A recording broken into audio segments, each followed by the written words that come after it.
తెలుసా ఎలాంటి ఫన్నీ పనులు చేసేవాడో?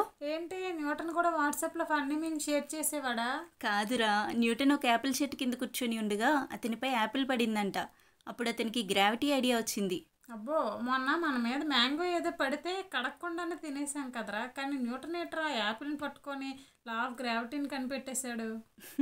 అవును, న్యూటన్ చిన్నప్పుడు చదువులో కూడా చాలా వీక్ అంట. టీచర్స్ కూడా డిస్కరేజ్ చేసేవారట. ఆహా, ఇంకేమైతే మనలాగే మనం కూడా ఏదోటి కనిపెట్టేద్దాంరా.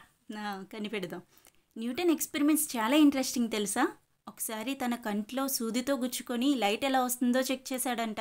మనమైతే చిన్నప్పుడు పెన్సిల్ని కంటి దగ్గర పెట్టుకుని అమ్మను భయపెట్టే వాళ్ళం కదా. న్యూటన్ మెటల్ కాయిన్స్ని బంగారంలో మార్చడానికి ట్రై చేశాడు, కానీ వర్కౌట్ అవ్వలేదులే. అయ్యో, మనకి ఆ ఫార్ములా దొరికితే మనం కూడా అంబానీ లెవెల్లో ఉండేవాళ్ళం కదరా. న్యూటన్ లా ఆఫ్ మోషన్ వల్లనే స్పేస్ సైన్స్ డెవలప్ అయింది తెలుసా?